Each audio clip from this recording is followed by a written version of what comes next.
Somebody said this, I stole this from somewhere, and they were saying basically that all of these things, why do you do that around me? Why do you do this? And it says that's to show like a true relationship because they're perfectly comfortable being themselves around you. So sometimes that irritates you. After about 26 years, you get a little more irritation. I mean, but that's the way it is. Just hang in there. All right. It's like clammy in here. Either that or I'm about to have a stroke. I'm not sure. Y'all clammy? It's like, it feels like really humid or something. All right, muscles of the forearm. Now, I know that you already went home this weekend and studied every muscle of the arm, but I'll recap them anyway, just so y'all I already know those. It brings us up to speed with where we're at. You got to avoid that spot now, I guess. When we looked at the arm, from the shoulder to the elbow, we started off looking at the axillary artery and those three sections with a branch, 1 branch, 2 branch, 3 branch, obv section. And then we got into the arm and we covered the compartments. So you have an anterior compartment of the arm that has the biceps brachii, you have coracobrachialis, and then you have brachialis. Those are the 3 muscles we find. All of those are flexors. They're either flexing the elbow, like biceps flexes the elbow and the shoulder. Brachialis only flexes the elbow, and it's the main flexor. And then coracobrachialis flexes the shoulder and somewhat helps it adduct. They're all innervated by musculocutaneous nerve, and that's that whole compartment. When we look at the posterior compartment, you only have 2 muscles to worry about. That's triceps brachii and then anaconus, the muscle nobody's ever heard of. Triceps in general does elbow extension, shoulder extension. There are 3 different bellies, but that's the basics of that muscle. When we look at anaconus, it's just helping to extend the elbow and stabilize it. And those are going to be innervated by radial nerve, which is good because radial nerve, radial nerve innervates all of the extensor groups down the whole upper extremity. So posterior compartments in the upper extremity will always be innervated by radial nerve.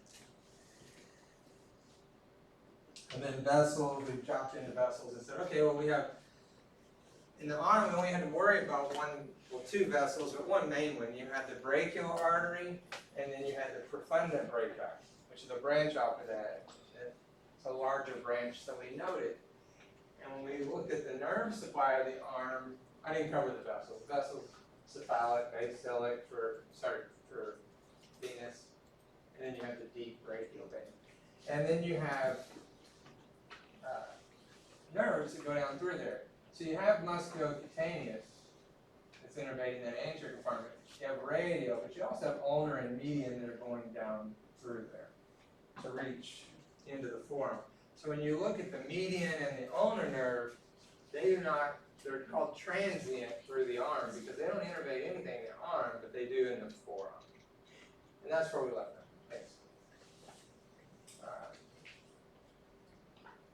And then we look at muscles of the forearm. This is where, and the reason I wanted to recap that is this is, and it's a shame y'all are so quiet and kind of beat down there by the micro, because out of all the muscle groups, I think the forearm is the most intimidating.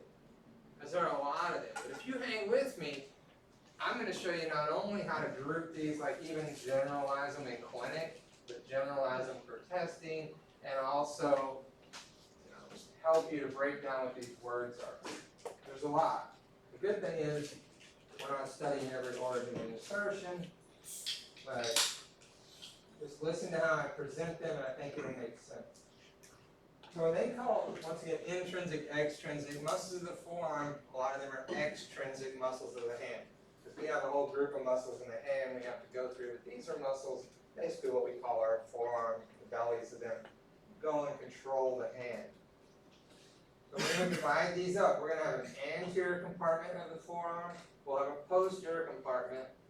The anterior compartment are all going to be flexors and pronators.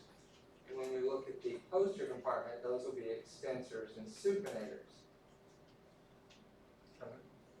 That's why it's a little harder. Is the forearm has a superficial group and a deep group anteriorly, a superficial group and a deep group posteriorly. When it talks about pronation and supinators, you'll notice even on my Excel chart that I built you, and I have them, I list them, anterior part of the arm and all the muscles and innervations and actions. Well, you're going to see the pronators and supinators in each section, but then there's a separate part on that chart that just says the pronators and supinators. But I'm going to talk about them as a group once we get through the forearm muscles. But I list them in both, so you'll see them show up in two places on that chart. All right. In between and separating these compartments, we have an interosseous membrane. Same thing's going to happen down in the leg. Just some connective tissue, fibrous type tissue that separates the anterior and posterior compartments, and it's going between those two bones, the radius and the ulna.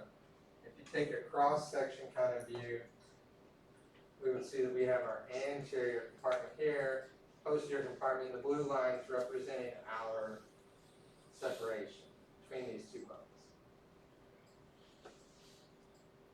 So that helps us to divide them up into these different compartments. So we'll start with the anterior compartment, muscles of the forearm, and then the superficial group. So all of the anterior compartment muscles are going to be flexors. They're always going to be flexors. So I like generalities. Most of these in this superficial group especially are going to have their origin on the medial epicondyle. So if you really think about it, all of our flexors are generally originating from the medial epicondyle. So that's this belly here. Out here, the bigger kind of look to our arms most of the time, and most people, that's our extensor group.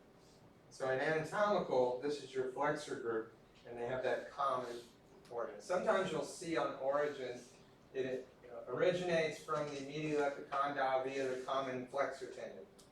That's just because you have so many muscles originating from there, they all kind of tie together. Hard to separate them out at that point. Typically, they're going to go down to insert into the hand or the wrist, carpals, metacarpals, phalanges. Well, that makes sense with the fact that they're extrinsic muscles of the hand. They move the hand, but they're part of the forearm. All right, so here we go. To me, I read through these, it's a bias, and I'm like, well, yeah, these are all pretty obvious. The way I want y'all to start doing them is forget about that it has all these fancy names, and let's do them like we did like tracks.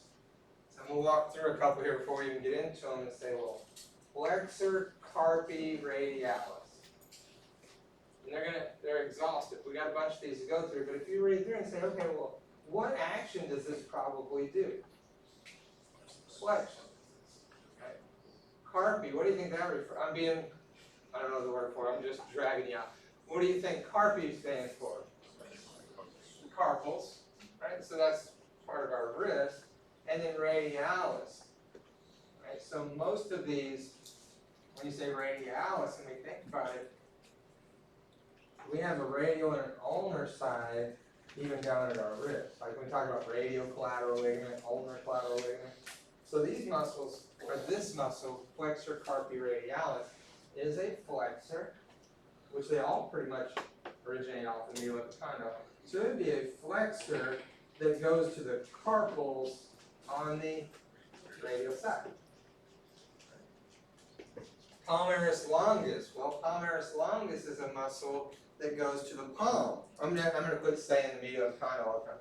It goes to the palm, and it's a very long tendon, and then it fans out. And you can almost, it's not exactly true, but like, when you put your hand out like this and you just let it relax, it goes back.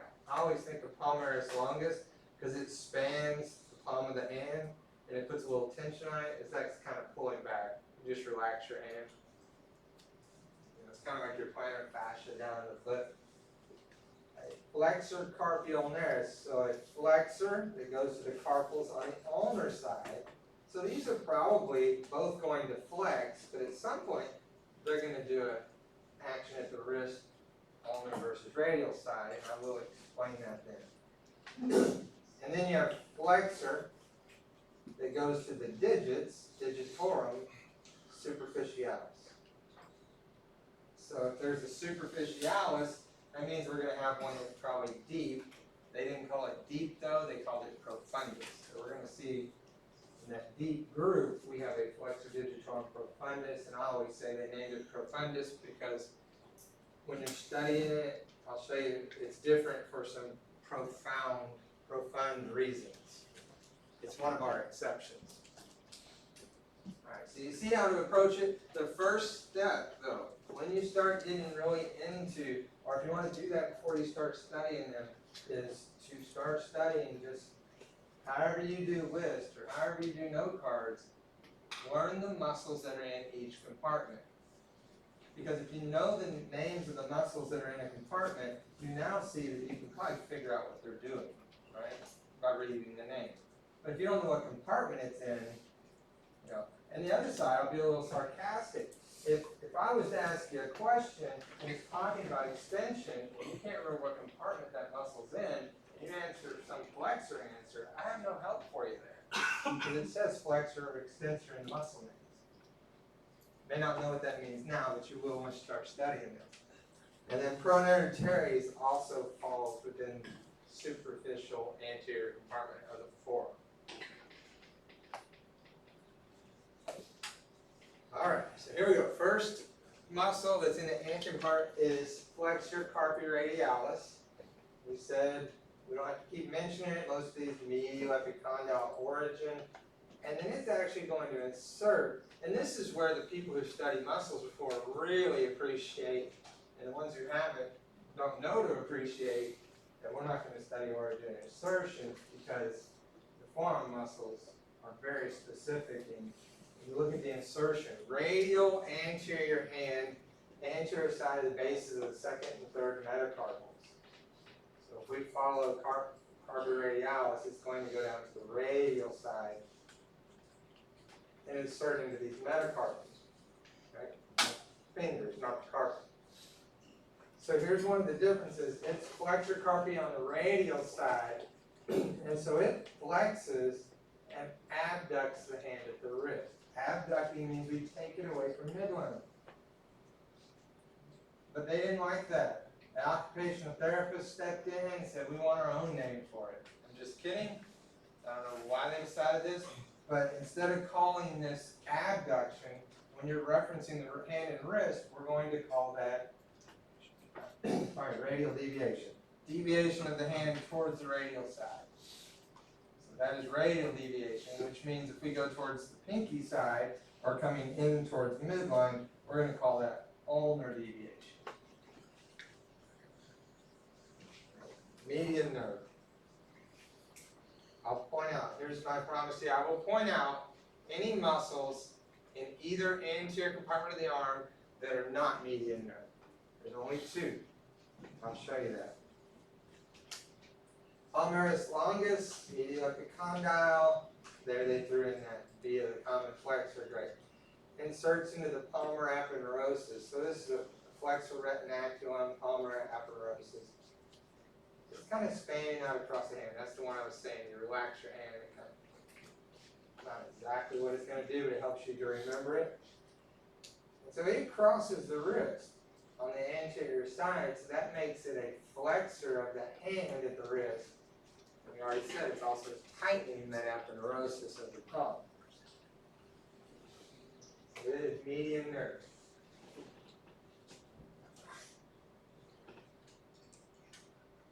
Sorry, I was thinking of something that I was going to say, no, that was just confused people, right? Alright, flexor carpi ulnaris. Still originates off of the medial epicondyle. It also has often some origin off the olecranon there. It's going to insert into the anterior hand on the ulnar side. Now, I'm going to give you the specifics. Of course, you don't need to know it, but the pisiform, the hook of the hamate, the base of the fifth metacarpal, all on that side. Right? But what you have to recognize is that it's going to the ulnar side, which it tells you in its name because it's also going to flex the hand at the wrist, but now it's going to do ulnar deviation, or adduction of the hand, but ulnar deviation. This is our first exception. And the only way I know to tell you for this is to go, well, flexor carpi ulnaris is different than flexor carpi radialis. It is in an anterior compartment. Most anterior compartment muscles receive median nerve innervation, except for two. And one of them is flexor carpi ulnaris. Ulnaris receives ulnar innervation. This is much easier to see on that chart that I built you when you look out there and see the two that aren't. There's a lot of them that are median. Okay, so that's one exception. Flexor carpi ulnaris is ulnar. Then you have flexor digitorum superficialis. Once again, originating off of the medial epicondyle. It's a very kind of a larger muscle for the forearm that also has some upper radius and ulnar origin. And then it's going to insert into the middle phalanges of digits 2 through 5. So it's going to be here. It actually has a little split in it too. We'll talk about why that is in a second. It's crossing the wrist, but it's continuing on. It's not stopping at the carpals or the metacarpals. It's going on into the digits or the phalanges. And so it's going to be able to flex the digits. So it flexes the fingers and it flexes the hand at the wrist.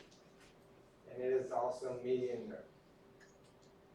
That's all the muscles of the superficial anterior compartment of the forearm.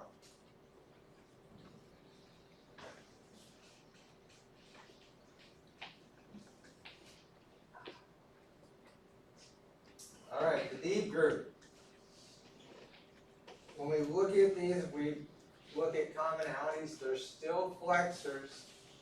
Often these do not. They're deep, so a lot of these do not originate off the medial epicondyle, but they're still flexors. And if they're a flexor in the forearm, that means they're probably innervated by the median nerve, except for carpi ulnaris and what else? So we have flexor pollicis longus.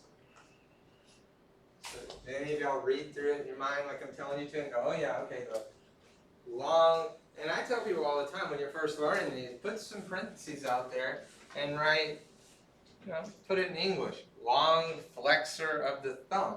Pollicis referencing thumb. So long flexor of the thumb. If there's a long one, that means there's going to be a short one. So we're going to have pollicis brevis. That's down in the hand. Okay, so flexor pollicis longus, then you have flexor digitorum profound. So this is a profound flexor of the digits. I'll explain to you on its muscle slide why. And then pronator quadratus.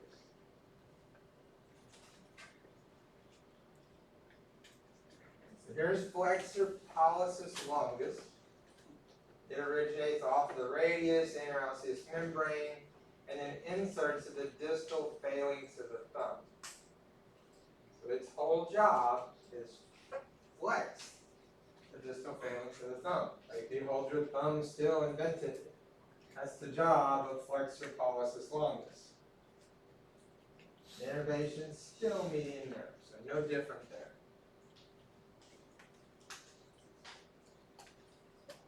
And then profundus or profoundus.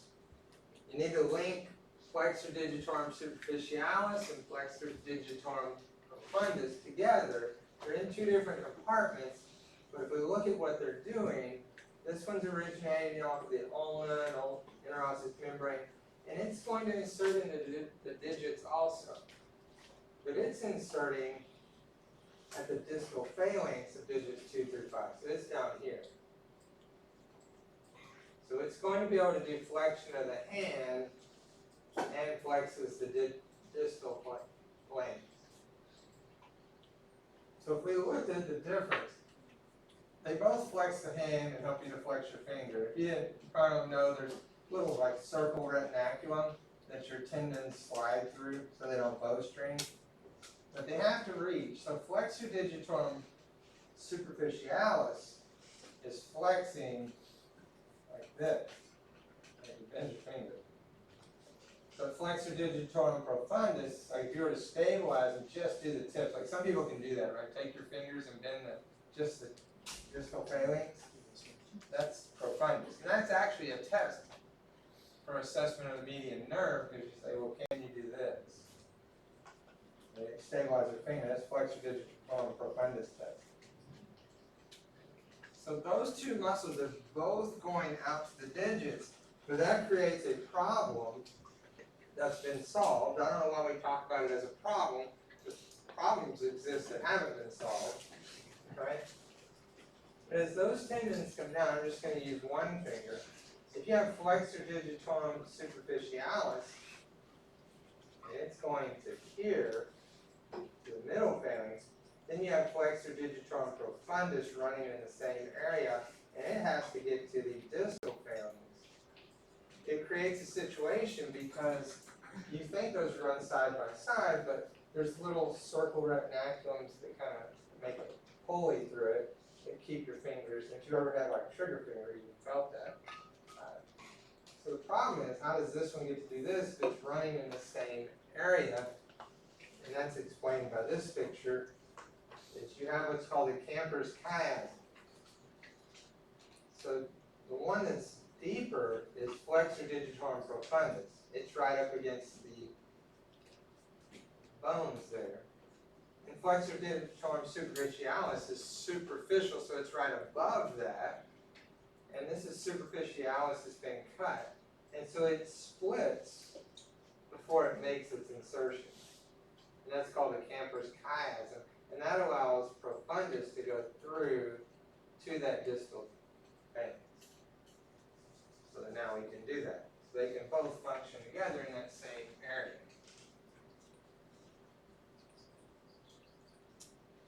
We come back to this later, but you say, well, why do we study like bipennate muscles, multipennate muscles? Because you look at different areas, like we've seen the deltoid, the multipennate. When you look at the lumbricals, and we're going to discuss lumbricals later, I just mentioned it here, if I do it then too. It's interesting is that when you try to move, you just hold your hand still and try to move your fourth digit, like your ring finger, right, other fingers will move. You'll move your pinky and that one moves. If you're really focusing on it, it doesn't do it as much. And that's because you have lumbricals that are bipennate. And they actually originate off of the flexor digitorum profundus tendons. So you have a bipennate muscle between them. So when you move this one, you're going to try to move that one at the same time, unless you really focus on it. Just some stuff in case you're on Jeopardy. Never know.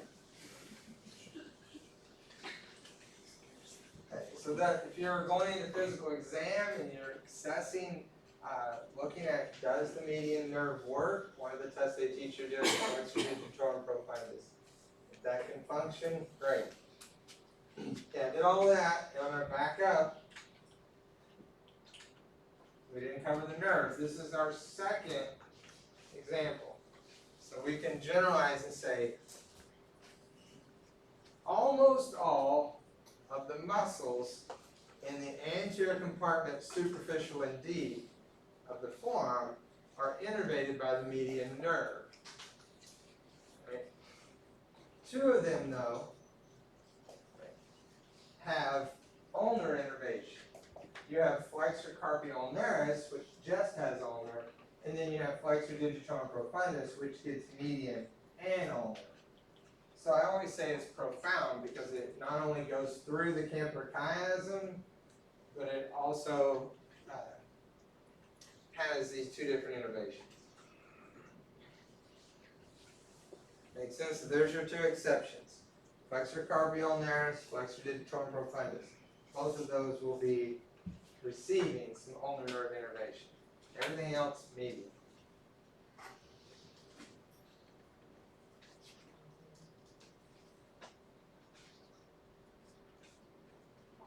Is that enough yet? I mean, I thought it was just because y'all were studying, but y'all are still quiet. That's me, man. Maybe we're already getting towards the end of the semester feel. Let's hammer through, let's hammer through. 4 weeks. That's a long time. 4 weeks. How many times? Somebody's counting. 7.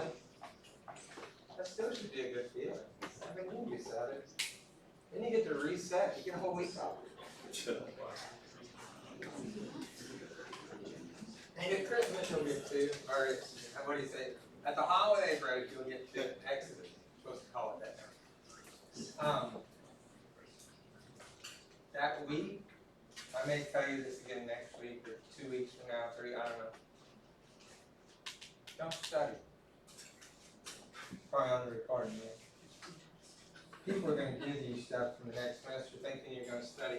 I'll tell you this, I've been through this program, and I don't care what anybody, program director, anybody thinks about me saying this, is that week is time for you to relax, reset. Whatever happened this semester, you're going to know how the game is played now. Do y'all know what I mean when I say that? When you got here day one, you didn't know the game.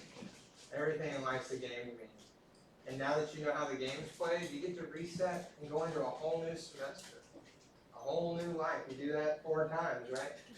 That week, people will say, yeah, I'm going to get ahead. I'm going to get ahead. I will promise you this, that as you roll into the next semester, they just turn the fire hose, open it up a little bit more on you. And you feel like, wow, I just wasted a week studying that stuff because I didn't know exactly what they wanted me to know. So people ahead of you hopefully would tell you, hey, kid, not only that, if you got family here, significant others, spend that time with them. You know, they got another year of this to put up with your ass. It's true, we become miserable people during this program, but the payoff's worth it. But you got to hold all that intact, and if you just go keep studying all week long, not even knowing that you're studying the right stuff, you waste the freaking time. My opinion. Don't like it, put it on the critique. And if you need ideas for what you should go do, or you need family activities and stuff, give it to me. You need to know what the best things to do in Fort A are. You want to go down to a quick trip? You want to go to Corpus? The beach is nastier. Not that there's great beaches in Texas, but it is Texas. South Padre. Want to walk across the border? I wouldn't recommend that. I don't even think y'all are allowed to. I used to do that years ago. I don't know if I do it right now. What was I say? Corpus is a great trip if you have kids, though. Even if you go to Fort A, you got to come back into Corpus because they have the Texas State Aquarium. You have the Lexington, their aircraft carrier that's sitting down there. Chicken tour. But for my money, go to Port Aransas. 30 more minutes. Here we go. I just needed a break between these departments. You'll probably see me in Port Aransas. Maybe not. I don't go out a whole lot when I'm there. I just hang out. I like to drive a golf cart around town. That's about it. I don't really go to the beach a whole lot. That's for all y'all to do. We want to do some parasailing. My daughter's working, helping out the people who run the parasail thing. And Hawaii behind the boat, really high. She's living the dream. I'm jealous. She's going to A&M, but she's supposed to be there. But she's never there. So she's graduating in 2 weeks, so that's fine. And she's graduating early, so I guess that's good. Her grades weren't that great. Sad to see a straight A, top 5% student in Bernie. I'm not trying to brag. I'm saying she went from that, and some of y'all know this feeling, and then hit college, and it's like, holy shit, this is hard. It's hard. That, and the fact you're never there, probably factors into that. You're always in Port Aransas, so that's what happens when you meet a boy. Alright, posterior compartment. I'm venting and joking at the same time. Here we go. She's gonna be fine. She'll be fine.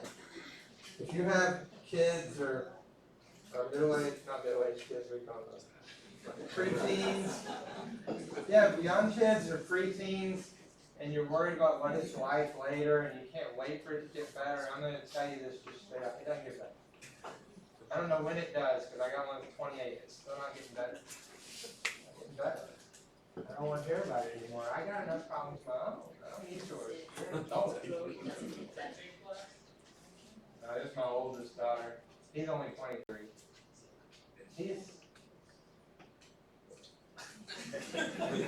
looked at where he's at on my phone, on my wife's phone. I can't see him on mine anymore. He probably blocked me. And I looked at where he was at. He's supposed to be like working Friday. He wasn't there. He was in freaking Colorado. Like, golly. Worst part is I used to do that same stuff. So I can't understand why. Jake Blast. We'll never forget that. Jake Blast. I have a Shania Blast also. You want to know the truth of where their problem started? Why do y'all give me telling y'all so much about my life? I was sitting in Keystone, Colorado, waiting for my son to fly in so I could go get him at the airport. Or no, he was driving in this Christmas. And I looked at the phone. He's supposed to be on the road, so I went to check. I know the story got a little long. Sorry. We went to check, and it's like 11 at night. He had stayed to go to a wedding, and he should be on the road headed to Colorado, but he's not. And at first he was on the side of the road, and then his phone cut off, and his last known location was the Kendall County Correctional Facility. And I mean, it's not terrible, but he went and got a DUI, which he was barely over the limit, I'll give him credit. But he had gone to that wedding and had a couple of drinks and got pulled over. Actually, my wife had texted him and he pulled over to read it so he wouldn't be driving and texted. A cop pulled in and asked him to get out for that reason. I don't know. That's a whole nother story. You know, he gets it. Yeah, he got a DUI or whatever. So he's in jail.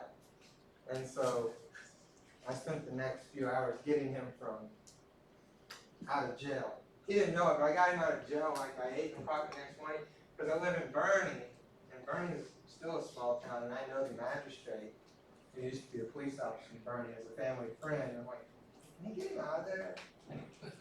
Anyway, he's still paying for that. That's not, this is the end of it, and we actually done mine. And so I have an older daughter. She was with us on that trip. She saw the chaos it caused, because I still flew him up there and went to get him at Denver Airport. And she saw all that. And it's just completely, we come back 2 weeks after that.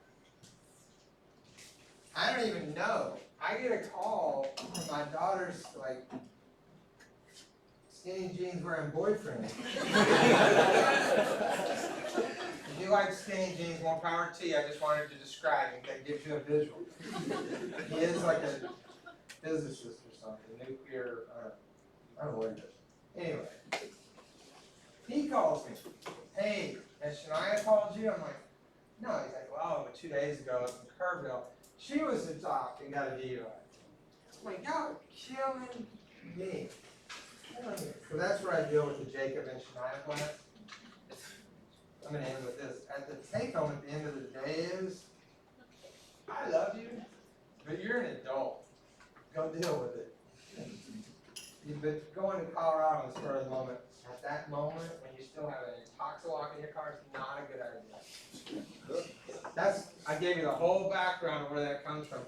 My wife's great at it. At the end of the day, you're an adult. Make something of yourself. It's the you ever the 1890 plan? Some guy told me, yeah, I told my kids they're on the 1890 plan. When you turn 18, you got 90 days to get out. All right, posterior department. Sorry, that was a little long diatribe about stuff y'all don't care about. The problem is y'all laugh and then it gets me going. Y'all are walking into the break, but because if you were to jump straight into this, let's break them down. These are the superficial posterior compartment muscles. You have brachioradialis. Some of y'all are like, wait a minute, what are all these brachial? This is the one you're going to confuse. When I said pay attention to what muscles are in the arm and the forearm, people a lot of times will choose like, ask them in clinic or even on a test, they'll be like, brachioradialis is part of the arm. No, it's part of the forearm. You have biceps brachii and brachialis, but now we threw in a brachioradialis. The only way for me to remember that, it has radial in it. Radial is not in the arm. Brachial is, but that's because it's called, well, I'll show you on a picture, but it's called brachioradialis because it does originate off of the humerus, which is the brachial region, but it inserts on the radial side of the wrist. The brachioradialis. And it's going to be one of your favorite muscles here in a minute. Extensor carpi radialis longus. Like I said, these seem intimidating, but we know it's an extensor. We know it goes to the carpals. We know it's on the radial side, and we know it's long. We know if it's long, it has a brevis, which is the next one. Okay? Extensor digitorum, the extender of the digits. Then we have a specific one. We also have an extensor digiti minimi. Austin Powers muscle. That's your extensor digiti minimi. So that goes to the little finger and extends it. Then you have extensor carpi ulnaris. So a lot of funny sounding names, but at the end of the day, you can figure those out, especially if you're not trying to figure out the actual insertion of these. So I told you a couple of times, but so you should already know, when I say this, there are no exceptions to innervations in the posterior compartments. So all of these muscles are innervated by the radial nerve. Radial nerve. Arm and forearm muscles. All radial nerve, no exceptions. Okay, brachioradialis. Its job, because it comes off of the humerus, originates there, inserts down at the radial styloid process, that bony area where your radiocollateral ligament starts, we can find there. So it flexes the elbow somewhat, and it's going to help do that. It supinates the forearm when it's pronated, and it helps to pronate the forearm when it's supinated. So I know.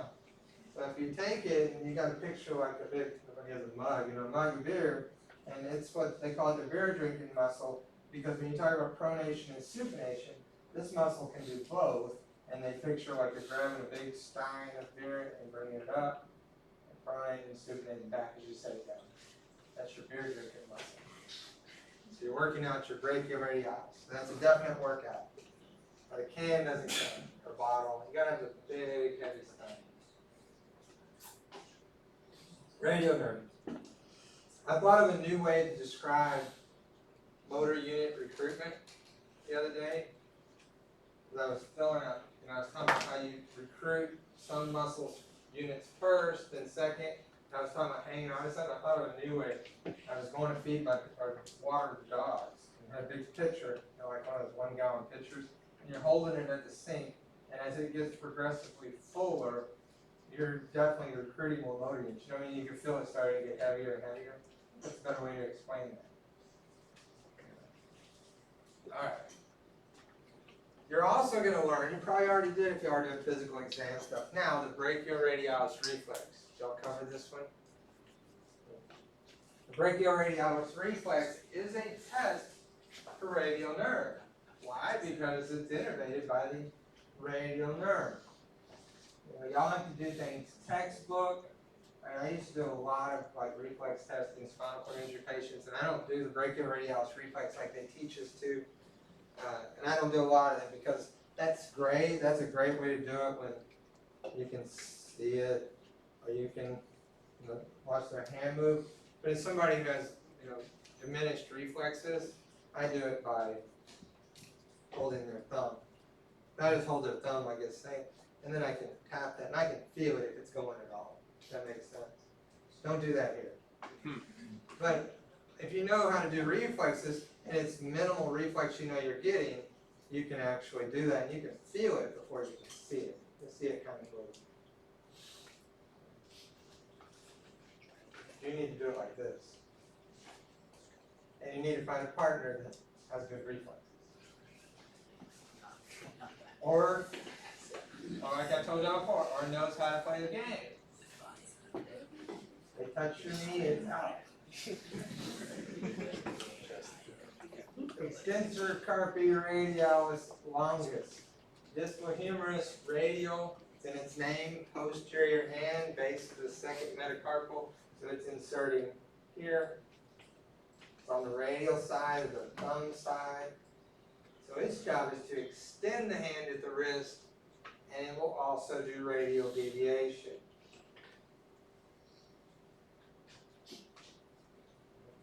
So that's where you kind of sometimes got to pay attention to the insertion. But for us, since we're studying it this way in compartments, you just need to recognize the names. If it says radialis in it, it's probably on the radial side. And if you're asked, does this muscle do ulnar or radial deviation, you know what's in the name. I'm not going to keep saying the nerve because every one of them are radial. Extensor carpi radialis brevis. Also comes off of the lateral epicondyle of the humerus. It inserts at the base of the third metacarpal posterior side of the hand. So basically on the radial side, it has radial in it. It also extends and abducts those radial deviations. So those are two muscles linked together, right? Radialis longus, radialis brevis. But they're doing the exact same thing. And then you have extensor digitorum. Doesn't depict it here, but extensor digitorum originates lateral epicondyle and then inserts at the phalanges of digits 2 through 5. So sometimes it's not always that way, but textbook-wise, and I don't know why they didn't do the picture, they actually go to all of them. So this is 2 through 5. And its radial nerve, and its job is to extend digits 2 through 5. And if you notice those pink like sheaths under here, these are the extensor expansions that are on the back of the digits. And when you dissect that out, you can actually see some connective tissue there that they tie into to help your extension. Because really, extension is not the same action when you look at like flexion. We can ball our hand up. So that's all flexion. Extension is kind of all in one group, right? We extend. I mean, you can do one finger, but it's hard to do. Like that. So they have these extensor expansions there. An extensor digiti minimi. Off of the humerus, lateral epicondyle, inserts at the phalanx of the little finger. Extends the fifth digit. Extensor digiti minimi. And then the last one in the superficial compartment of the posterior compartment of the forearm is extensor carpi ulnaris, which comes off the lateral epicondyle. It's going to insert at the base of the fifth metacarpal. And that means it's going to extend an adduct, which is called ulnar deviation. So you can do extension, and it can ulnar deviate the hand at the wrist. Still radial nerve.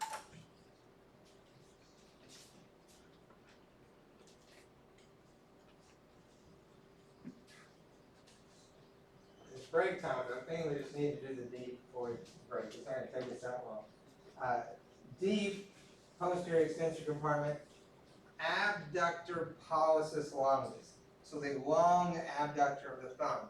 Extensor pollicis brevis, the short extensor of the thumb. Extensor pollicis longus, the long extensor of the thumb. Extensor indicis, the extender of the index finger, the pointer finger. And then supinator. Right, so here's abductor pollicis longus. Remember, these deep compartments generally originate off of the bones of the forearm instead of the humerus, like lateral and epicondyles. So here's abductor pollicis longus.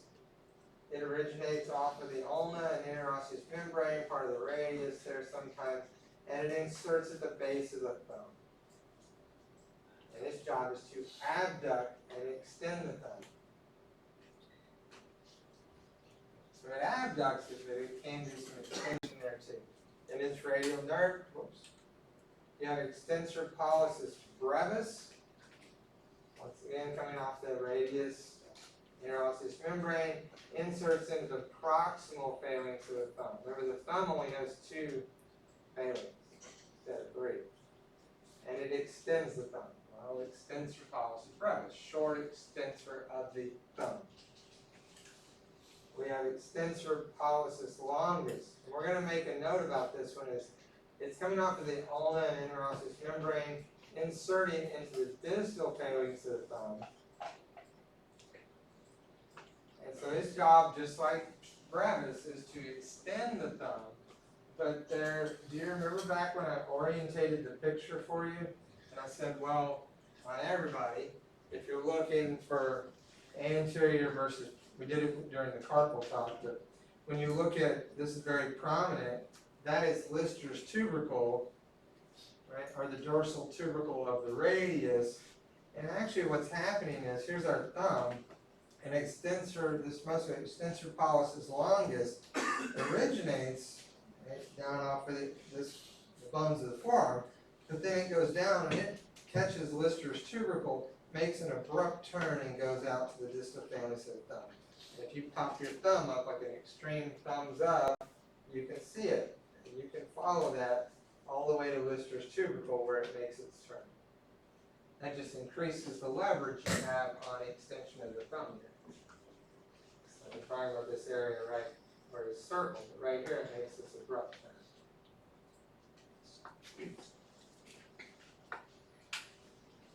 The last one here, and we'll take a break, is extensor indices, or the extender of the index finger.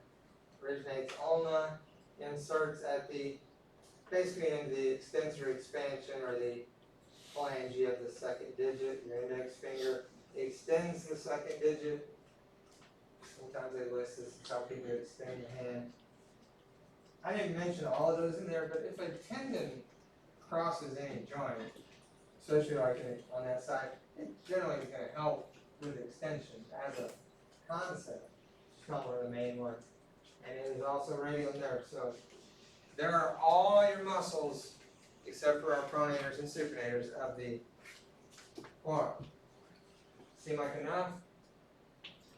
Y'all aren't sighing, because normally I go through those and people start sighing because they hear, I mean, there's more, and then by the time you get to that deep group of the posterior compartment, they're like, holy crap, there's more?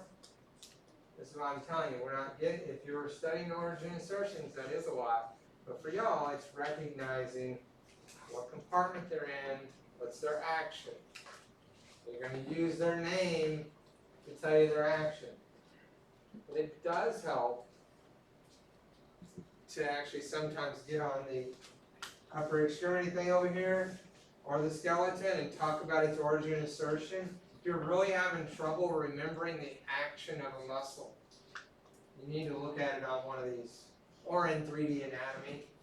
You need to see it, or in the lab, because once you see it, it makes more sense how it does its function, and it will help you remember it. Because some of these are obvious. Extensor indices, I don't think you're going to have a problem with that one. All right, let's take a breath.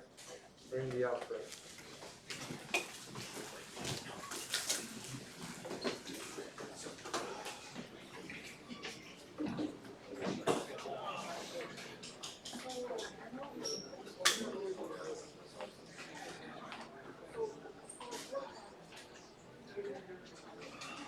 We haven't got, we're going to do the hand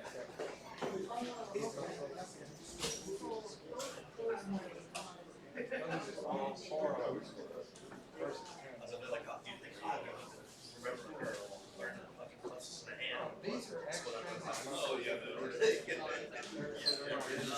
they're such a pain. There are other muscles within the First hand. story, he's still with them. There's There's so many. Also, I don't have all those. Yeah, it's 20%.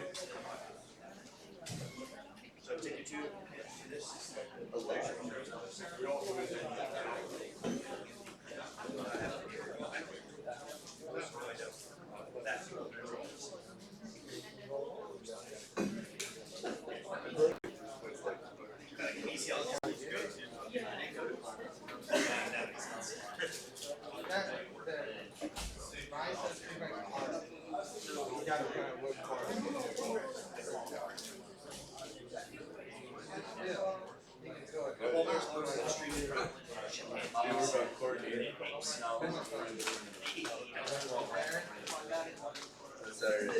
Self-pros. Nice. I get a him self. Closer to like him. But Thursday morning, I get a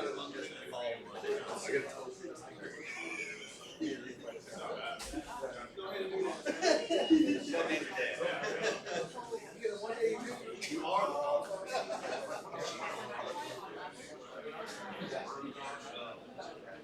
Come down and get some cleaning. They were good. Feel biceps tendon, and then keep your thumb on it. That's how you can stick your thumb. It's not that cool as spicy at all. It just takes doing it a while.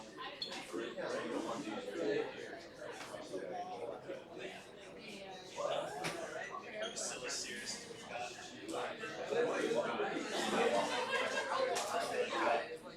Plus 30. Part of it.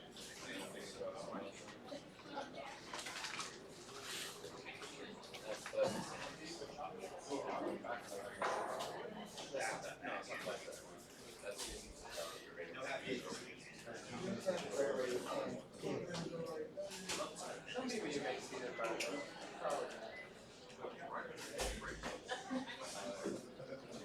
Say Thursday. I just put a lot of pressure on him to begin with.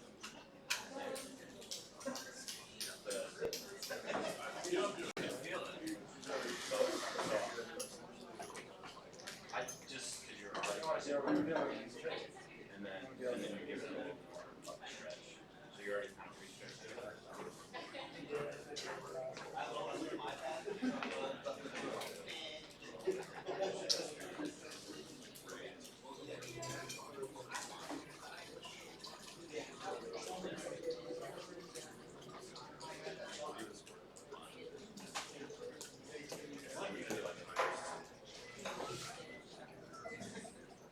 the more you do them,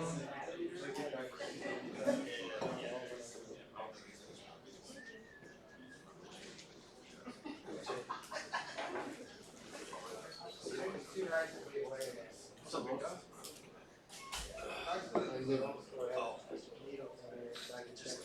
Same suit, just reheated. Yeah. You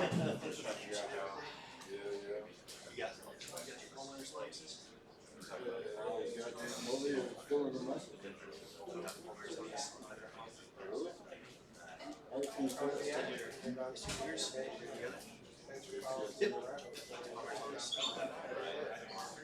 yeah, but then there's two muscles that 10 or 20% population. two muscles that action.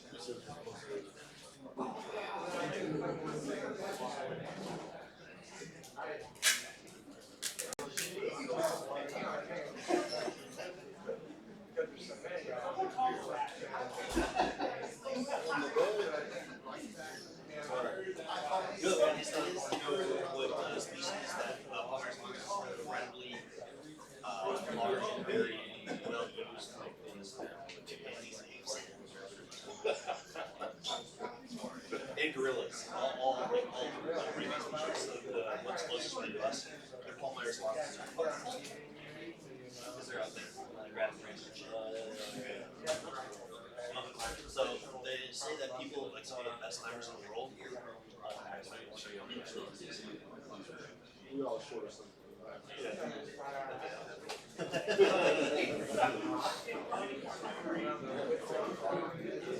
Yeah, that carbon back.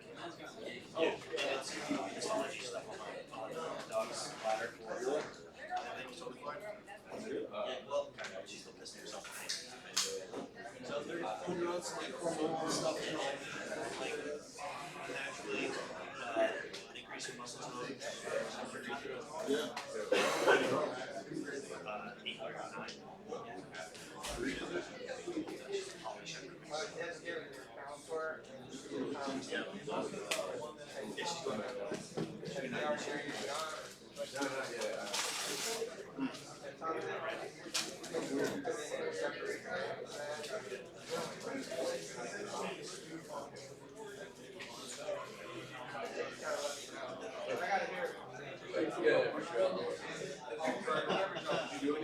Yeah,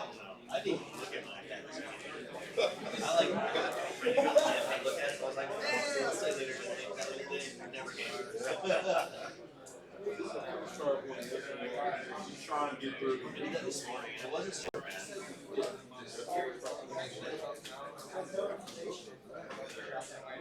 It seems to be a little less like first passes.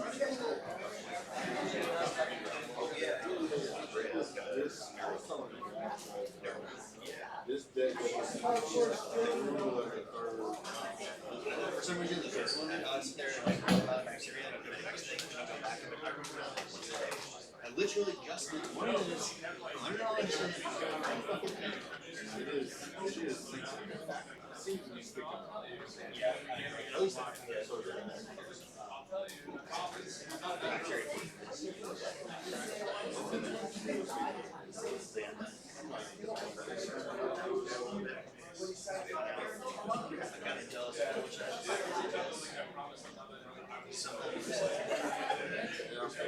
that's why I like this. war stories are saving me.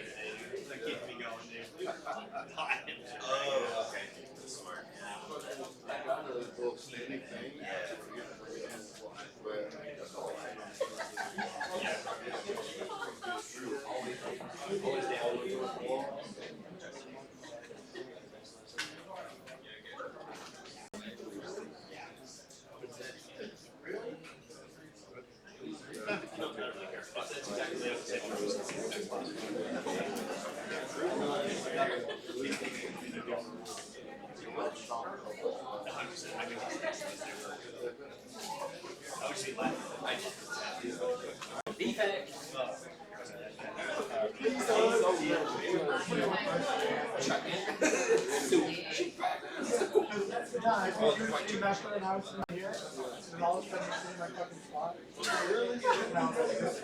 oh my god, I didn't know this was your seat. Bro, I'm like so mad.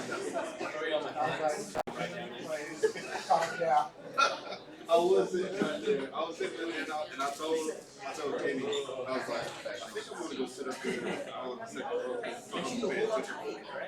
Dude, you should have said something. I have no idea.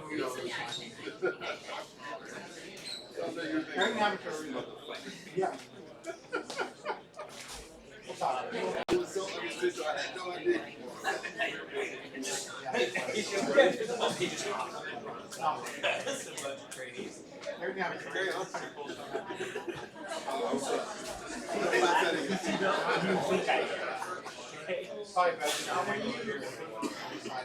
Yeah, it is hard. I love it.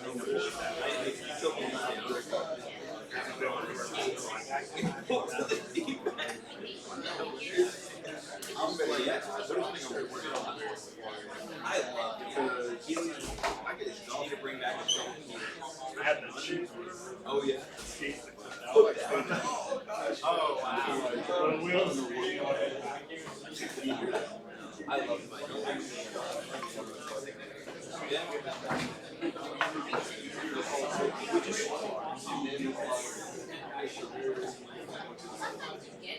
need some money when you got 5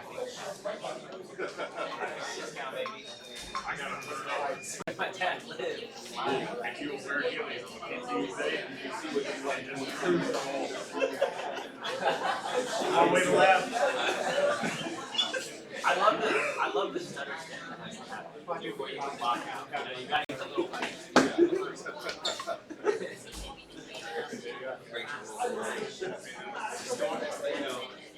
Storm before the calm. Another way down.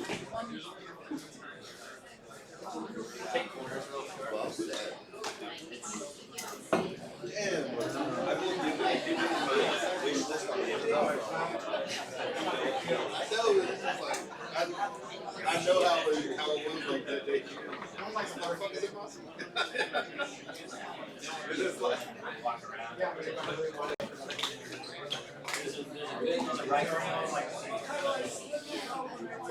Right now would be a great time. You think you could call it that? Got me crushed.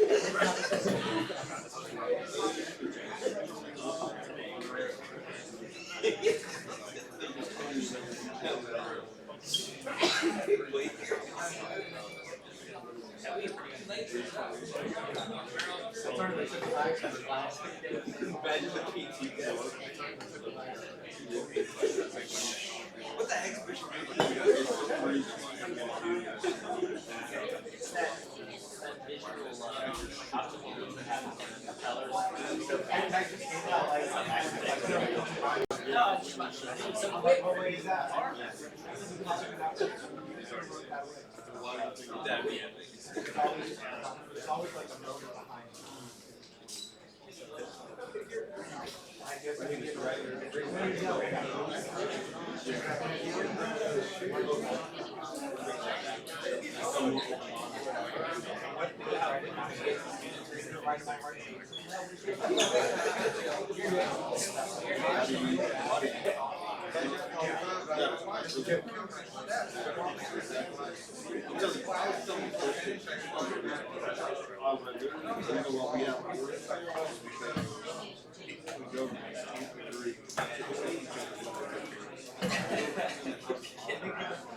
I tried to get a job once at Walmart.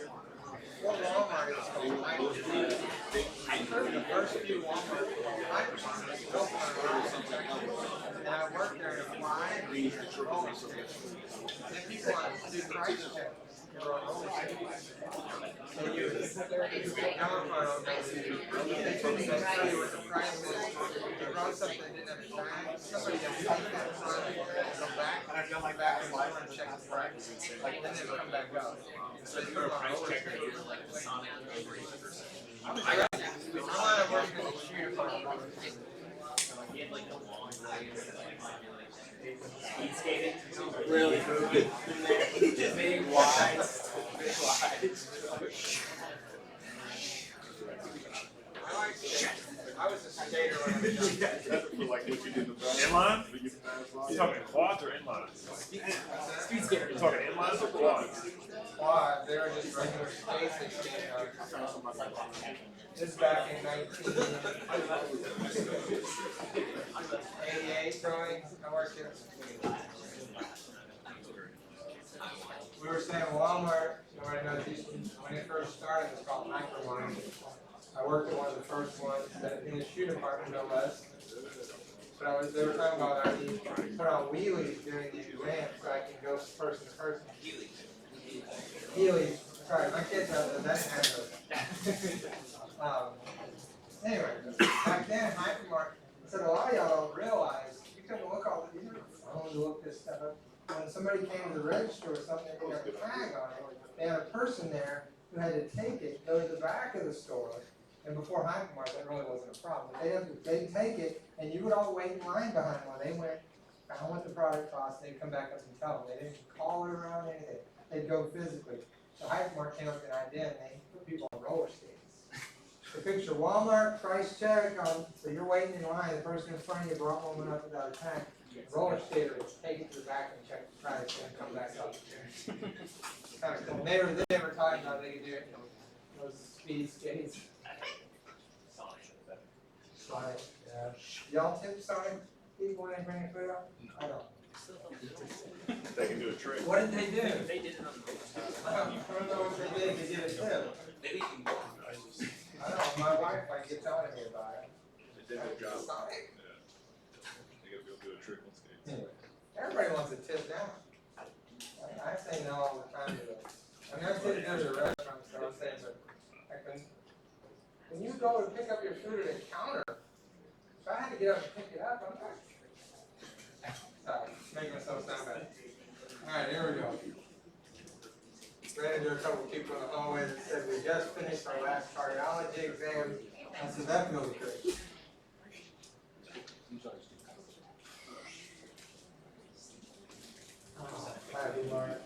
That was where I learned people would walk up to me. Now this is not today, this is 1988 or so. And people would come up to me in the shoe department and they'd rip off shoes a lot. I never realized how many people steal shoes. But they would come up to me all the time, these older people. And I mean, I was like in high school. And they would say, could you show me a good walking shoe? And at that point in my life, my thought is, all of them you can walk in. I didn't know they had a special shoe to walk in.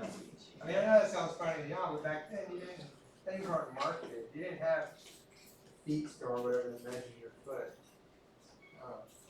Yeah. I like now better, so just throwing that. Here we go, pronation and supination. When you pronate, right, we're moving our hands posteriorly, and when you supinate, you're going anteriorly, but we always discuss them like this, supination, or please, or pronation. Most of us understand prone from being in the prone position type thing, so. We're talking about the long axis of the forearm muscles and how they rotate. Right, so when you look at these, pronation we'll see is essentially a function of the median nerve, and when you look at supination, that's musculocutaneous and radial nerve. And I'll show you why that is as we go through them, and we'll look at them in the lab also. So here's your generalities and why I like to separate them from their muscle compartments. Now somebody's going to ask later, pronators and supinators are not a separate compartment. They're listed. As we went through them, you saw them listed in their compartments. But I didn't give you a muscle slide on them at that point because I was decreasing slide counts. And I figured, well, you need to see the muscle slide where I'm going to discuss them. So these aren't separate compartments. Each of these muscles are found in those other compartments. But when you say pronators, they're generally going to move the radius. Well, so are supinators. Because the radius is the only muscle, or only bone that moves in the forearm when you pronate and supinate.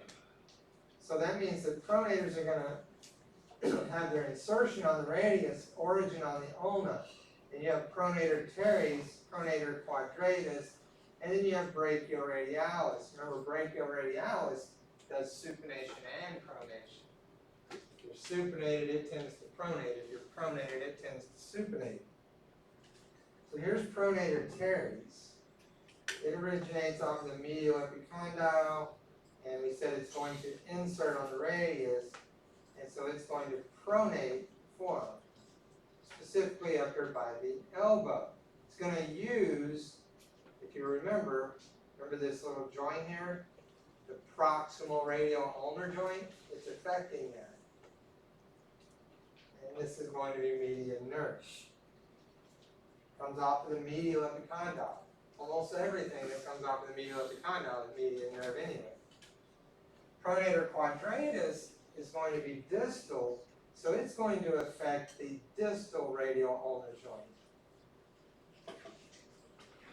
So once again, it has to originate off of the ulna so that it can insert on the radius and move that. And it's also median nerve. So once again, you have a forearm, it's bent, and here's your radius, and here's the ulna. If you hold the ulna, the radius is just going to, if you're supinated, it's going to pronate it and bring it over.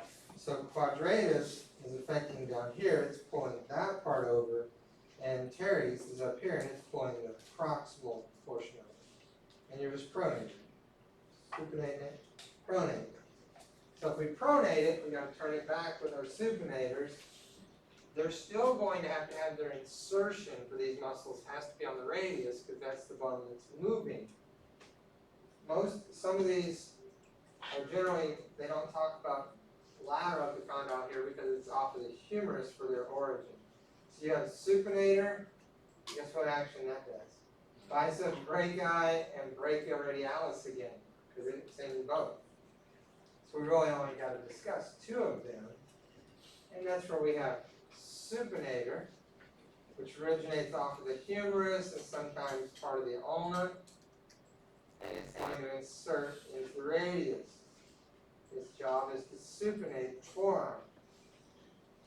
Alright, it's radial nerve.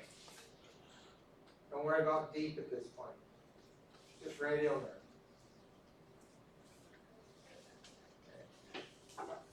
What do most muscles that originate off of the lateral epicondyle, what are they innervated by? Those are your extensor group. Radial. Where is this one originating? Lateral epicondyle. It's also radial nerve. See why I said that? Because our pronators originated by the medial epicondyle, and they're medial. Now, quadratus didn't, but it is an anterior muscle. Some of this makes some more sense when you're in the lab, because you'll get to see, we have specimens that show these muscles. But here's a generalized kind of picture view. When we look at supination and pronation, and so here's our radius, here's our ulna, and here's our radius being pulled over. And so you're going to pronate the radius by bringing it over like we see here. And this is a supinator. So the supinator is going to be pulling it back. And go over and back. It's kind of cool to look at in the lab that you can rotate these forearm bones and see the head of the radius rotated in its annular ligament. You get an idea more of how it actually functions.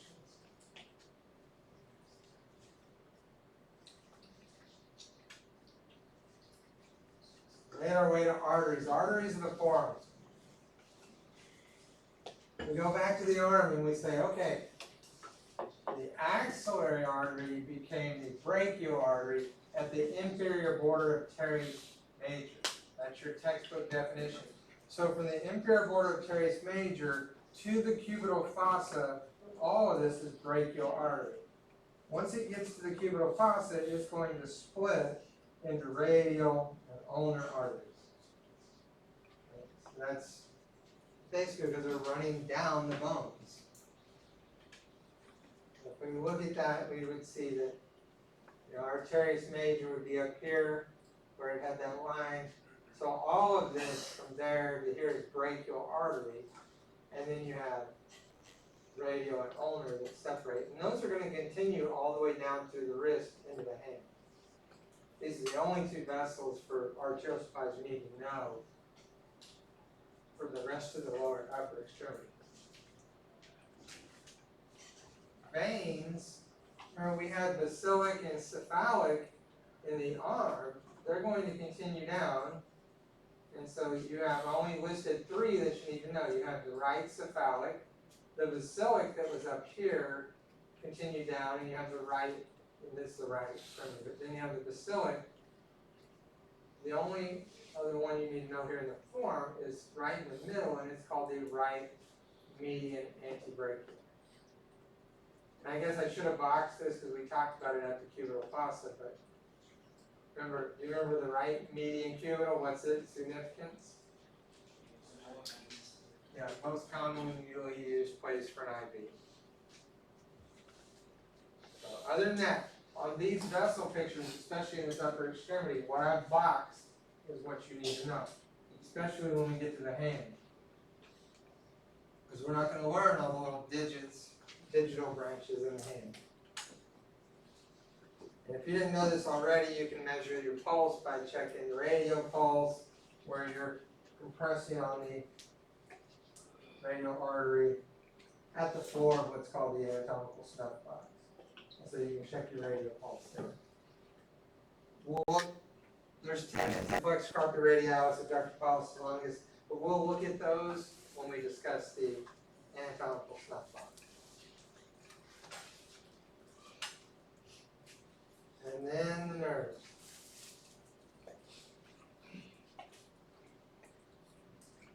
Okay, some people don't like extra information. I sometimes do when I study things different ways. On my pictures, there's a black box, and some people like this, some won't. If not, just throw away. This, what I'm trying to say is this is nothing new, because we already studied the compartments.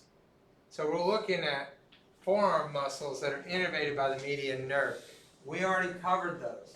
But I like to list them here because this is a picture showing us the extent of what the median nerve innervates, whether that's muscles or the cutaneous sensations. So what this box says is all of these muscles are innervated by the median nerve. But once again, if you already studied them as compartments, you don't really need that. You can take it off the picture if you don't like that. I like to have a little reminder there. But we're talking median nerve. It goes right down through the middle of the cubital fossa, essentially. And then it's going to innervate mostly muscles that originate, they're in the anterior compartment or originate off of the medial epicondyle. And then it will continue into the hand to provide cutaneous sensation.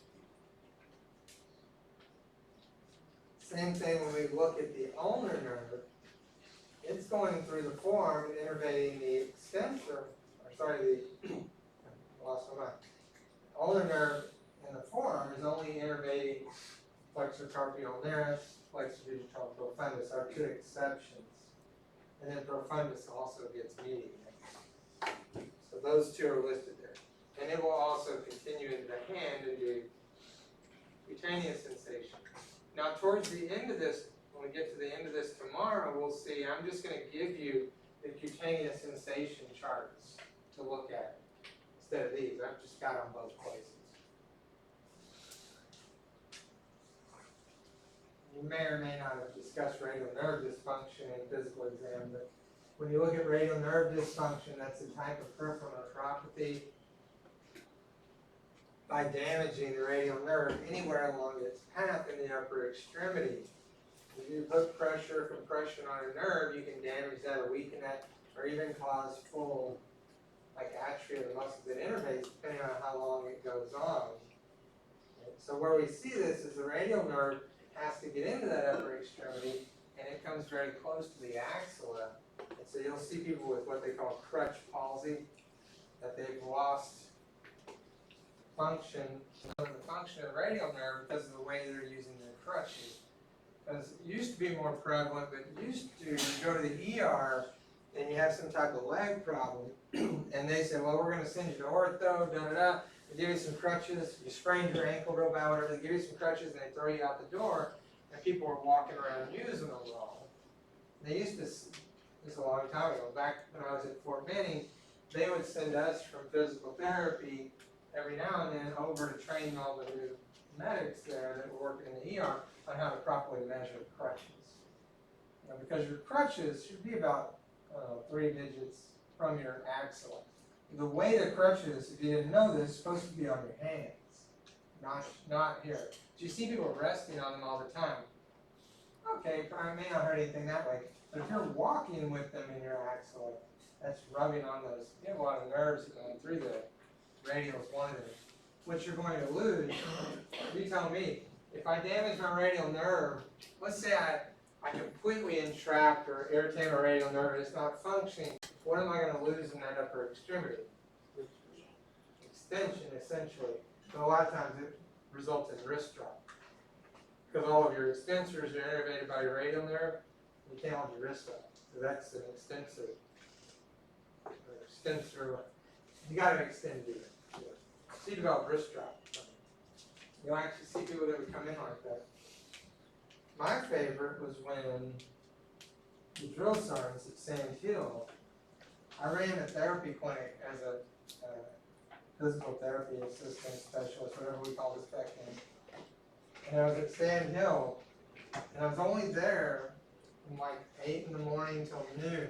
But I would see sometimes between 30 and 60 patients during that time for treatment. And I would knock all those out because I had them doing their own stuff. But a lot of them are icing, some are doing waffle boards, some are just doing ice. There's a lot of them. And I would do 4 ultrasounds at the same time. Because I would have them on, I had 4 at once, and I would do 2. And then I'd have the 2 on the other ends doing their own. Hey, it's the military base training. So they'd be doing their own knee ultrasounds. And I'm sitting there watching them. You just got to keep it moving. If not, you'll burn them, right? You write down ultrasound, stop moving that. You're talking to somebody, you stop moving it, you're going to burn your bone, that kind of thing. Why did I bring that up? Anybody know? Physical therapy. All right, here we go. I was trying to transition to the hand here. I got a story for you. One of my favorite things at that clinic was I was an E6 at the time. You don't want to hear a story? I'll be in. And they would walk up to you and go, and I just remember this one kid. What they would do is come in there for their therapy, then they try to get, because you're the first person they think outside of their drill sergeants that gives a damn about them. So they want to cry to you about things, right? They're out of the scene of basic training. They come into this clinic for a little bit, they would come in and say, hey, sorry, can I talk to you? And I have like an office that's off to the side, the door's always open. And they went, yeah, go ahead. and there's everybody out in this open room outside my office. Like, can I talk to you alone? I'm like, no. Always protect your career. Anyway, so I'm sitting in the back of the office, you can stand at the door, you're not shutting the door. I'm like, what do you need? And I knew he was going to say this. My recruiter told me to lie. I said, oh really, what'd you lie about? Well, my knee was actually, I had this and this before. And I was always the same way. Because I knew what was about to happen, but y'all know me, I think. And I'm like, what do you want me to do about it now? You're in the Army. So you need to get your knee up to speed and get back out into basic training. Matter of fact, you probably just need to be back in there today, because it doesn't seem like there's anything really wrong with it. You're just kind of whining about a little bit of pain. You need to go back to basic training.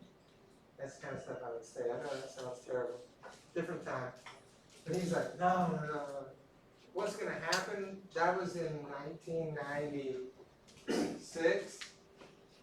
And back then, I don't know if they still do this, anybody who said that kind of stuff, they would take them immediately down to the regular medical clinic, get them was legal, they'd get their records brought in, and then they would put them out as like existed prior to service, and they would kick them out. But no bad records, nothing showing. I'm like, hell no, they lied. That was before I was a recruiter. Leave it at that. No, I never told anybody to lie. Y'all are going to be all over my critique this semester about my digressions, but I gotta say this. When I was a recruiter, I had a guy who smoked dope. And I asked him, you smoke dope? I haven't smoked dope in a while. And I said, well, we're about to go to MEPS. So you need to tell me, any recruiters in here? I said, we're going to MEPS. And it's okay if you did that before. You can say that if you want. But it's not okay if you go to MEPS and you come up hot on a piss test. So you need to tell me if you really are, because I don't want to waste my time with you. And when we get up there, that's going to be a problem. No, I'm good. Took him to MEPS. Guess what I got back a week later? Hot piss test. That's not why I'm telling the story. Every recruiter in here gets hot piss tests on people. Here's the story. I said, I went out to, I can tell you more about this stuff. I went out and found him in his hometown. I said, why did you lie? I mean, now, back then it was a really big deal. So now you're not going back to MEPS with me. And I don't do waivers, and I never do waivers with recruiters. I'm sorry. Go to somebody else. I don't have time for that. But anyway, here's the thing. I said, why didn't you just tell me? You know, well, man, I thought the bleach balls would work. They said they would. And I was like, what? Wait, what are you talking about? Bleach balls. I said, well, yeah, I smoked, but me and my buddy did, but I took the bleach balls. So what is a bleach ball? They were taking like pieces of paper, like you make a spit wad, and they were dipping them in bleach and eating them. And they thought that would clear their system. Now you see why I told it when it came to my mind, because I'm like, oh my God, they're not going to let you vote, are they? Anyway. Yeah, whatever. Yeah. Probably past that. He didn't make it in the military. I seriously, if somebody came to my office and needed a waiver, I would give them to another recruiter on my team. I didn't want to get too much trouble back then. It isn't now. Anyway. Wrist in hand. Actually, last time. The Navy has the same height weight standards as the Army, I found out. Back in the 90s, I stood over a guy who was overweight by, I don't know, 5, 10 pounds. And I was sitting to the Navy recruiter, because I'm making myself sound really dumb. I had never been around the Navy before.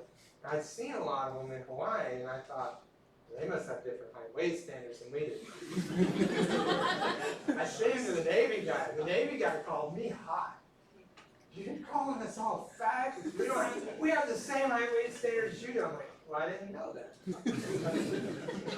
I figured it out. They don't buy those pants with the flared ends. They don't buy them that tight. They grow into them. They give them to them.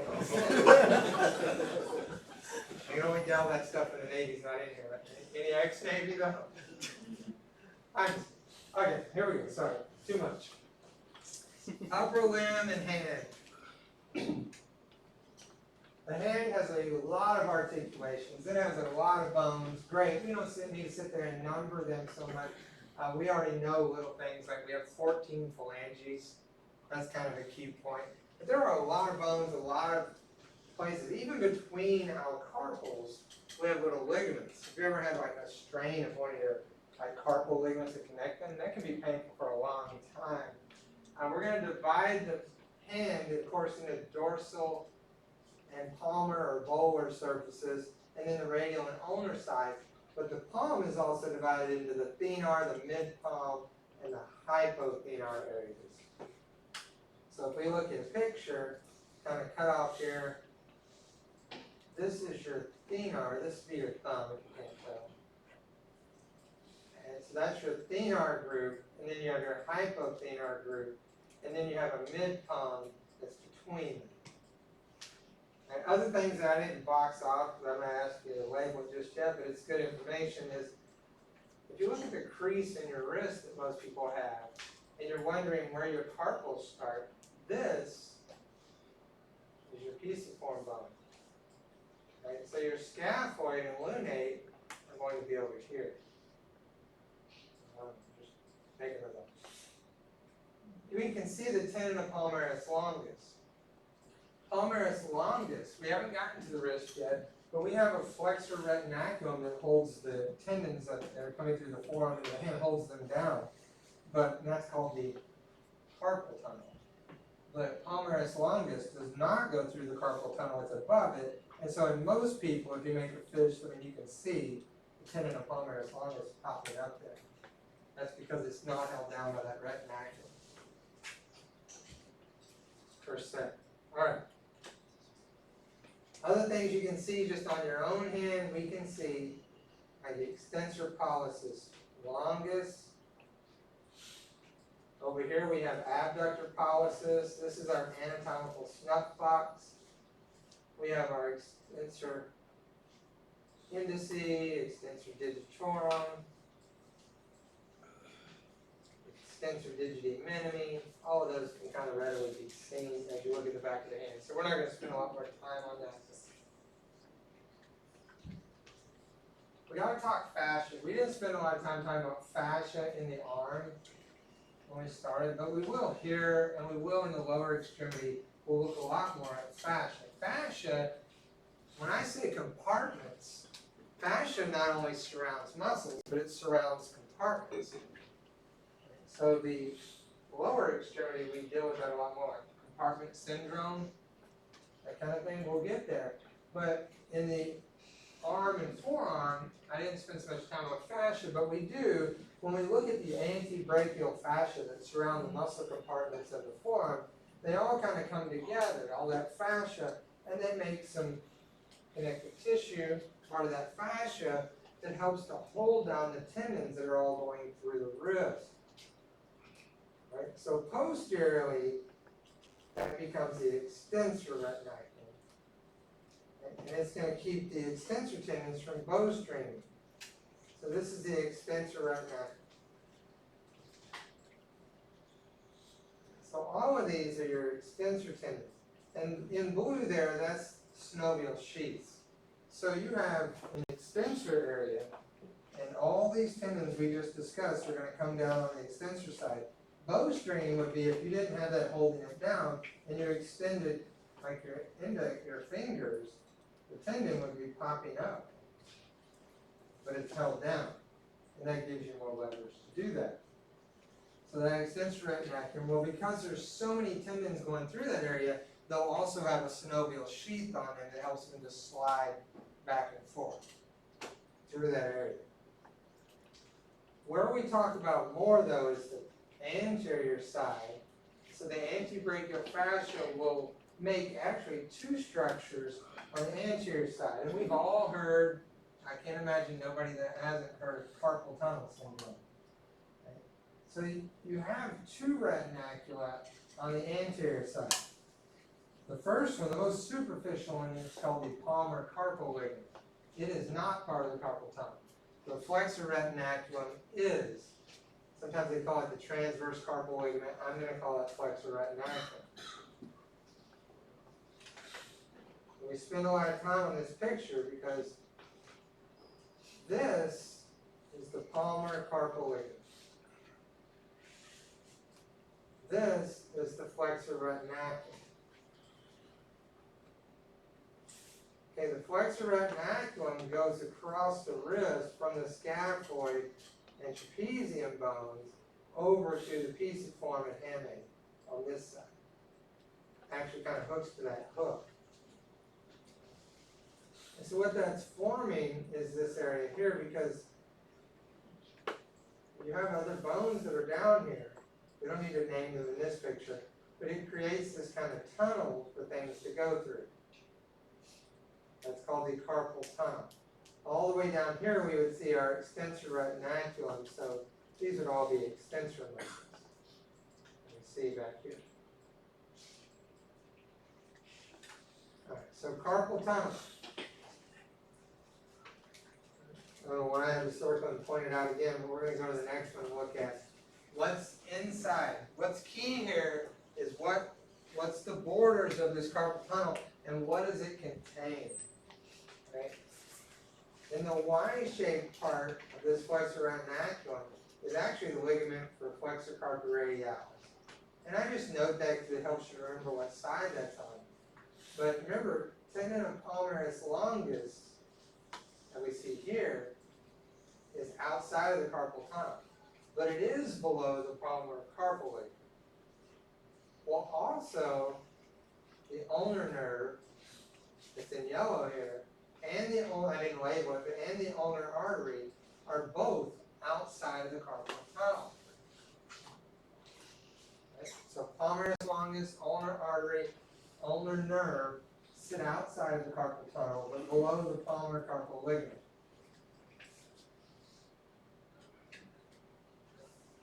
So if we looked at, well, what else is in this carpal tunnel that's important, I don't need you to label out these for me. I'm just mentioning. If this is on the anterior side, we know that there are flexors that go through this area. The flexors that go through there are like flexor pollicis longus and our flexor digital superficialis, flexor digital profundus. They go through there. I don't need you, I'm being clear, I don't need you to know which ones of these are flexor digitorum longus, flexor digitorum superficialis versus profundus. You don't need to label them out that way. You need to know this key structure, which is the median nerve. So if you have compression of the carpal tunnel, let's take a second and think about it. Is if that's a confined area, when we get into the lab, like on most of the specimens, if you take like your pinky or even your index finger, and you put it into the carpal tunnel, it's very narrow. And then you think about all the tendons that are going through there with their synovial sheaths, and then you throw in the fact that you have the median nerve in there. So carpal tunnel syndrome, if you have overuse or any type of swelling or inflammation around the carpal tunnel, it can start to compress on those tendons, and that's probably not going to be a problem at first, right? But it's going to compress the median nerve. And so when the median nerve gets compressed, it's going on to supply the hand. So any muscle or skin cutaneous area past the wrist is going to be affected. That's carpal tunnel syndrome. So the carpal tunnel says anything that causes the tunnel to be tighter than it should be, fluid retention, infection, excessive use of the fingers. I don't know why I'm going to say that without laughing. I guess I'm just weird. I like using the mouse. What were y'all thinking? I'm on the tunnel. Yeah, what? Rock climber. There you go. Who does that? That seems dangerous to me. I know, but doesn't it hurt when you fall like in the movies 20 feet and it catches you? It seems like it'd rip your gut shot. The ropes aren't static. Okay. I still don't want to do it. crazy ones, the ones climbing it just up the wall by themselves. You just want to die. Y'all have fun with that. I'm not climbing rock walls. Unless I need to get somewhere. Okay, carpal tunnel syndrome. Median nerve is the most common structure we talk about there because it's the most affected. When you look at the differences in carpal tunnel syndrome, you have sensory branches that go out to the hand. One of the first things you're going to notice if you have carpal tunnel syndrome is you start to have a loss of sensation. So the lateral 3.5 digits. If you look at the lateral, and you say, well, the median nerve comes here, and we haven't talked about the muscle group that innervates yet. When you say lateral 3.5, that's 1, 2, 3. Your ring finger becomes the half. And so if you were to draw a line straight down from my hand down through my ring finger, everything on the lateral side over here, 3.5, would be median nerve innervation, and everything from the half of the ring finger to my pinky would be ulnar.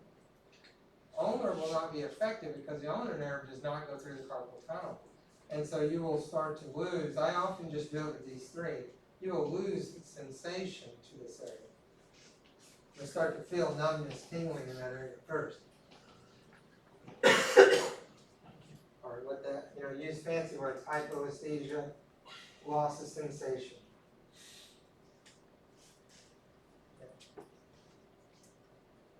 Now, I don't want you to focus in on that. I know every time I say that, people go, why do you put it in the slides? Because some people find it important in ortho. The mid palm also gets some median innervation, but just before the median nerve goes through the carpal tunnel, it throws off a branch that goes outside of it and does the mid palm. For me, I'm not really worried about that. I want you to know carpal tunnel. But for later, somebody might bring that up. So when people have I've seen that asked in ortho questions and stuff. Somebody gets all the symptoms, they're giving you symptoms like you think it's carpal tunnel, then they also have a loss of sensation in the medial mid palm, and you have to differentiate some things. So carpal tunnel does not affect the mid palm. That's the point. Alright, so if it's an ulnar nerve problem, it would be the other side of it. Medial 1.5 digits would not be affected. Right. So the median nerve, we're continuing on, we're still on carpal tunnel. The median nerve, we know, provides cutaneous sensation to the lateral 3.5. It also provides motor innervation to the thenar group. That pad right underneath your thumb. So there are 3 muscles in there that are going to be innervated by the median nerve. And if you have carpal tunnel syndrome long enough and ignore it, you'll start to see people will come in, I've seen this, and they'll have wasting of their thenar group. It's like not a pad anymore. And they also can't do the opposition. Okay? We're going to discuss that more, but like an opposition test, most people in this room should be able to take and any finger and hold this, and if I take it and try to pull that out, right? But if you're just they can't hold that piece of paper in there, right? They have a problem with opposition. So you'll see that in carpal tunnel if it's starting to be advanced.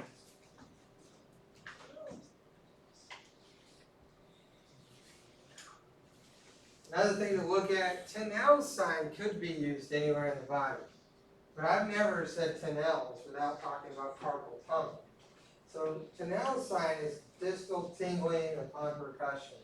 And so they use Tinel's sign, even though you could do any nerve, use Tinel's sign. They have somebody comes in and says, I've had numbness and tingling or pain in my hand. And I think basically maybe that carpal tunnel, you can tap on that area where the median nerve goes through. And a lot of times you can reproduce the symptoms, the numbness and tingling, because you're irritating that nerve.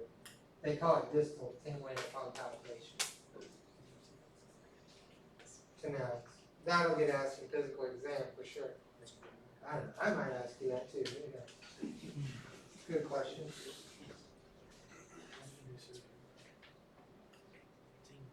This is just an example showing you that if you were to take the palmar aponeurosis and the skin and pull that back, you would see the tendon palmaris longus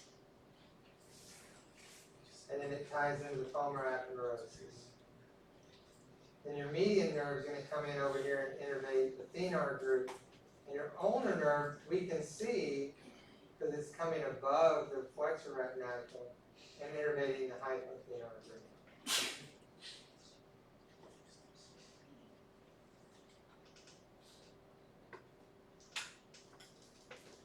All right, so I think we'll start with intrinsic muscles. Somebody asked me that at the break, though, and talking about muscles of the hand.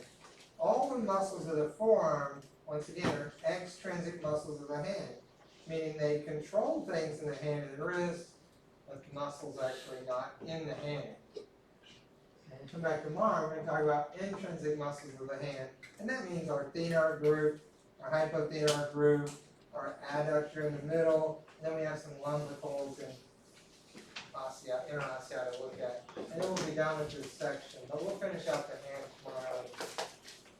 Then we'll roll into the lab on Wednesday, which if you want me to talk about how I conducted.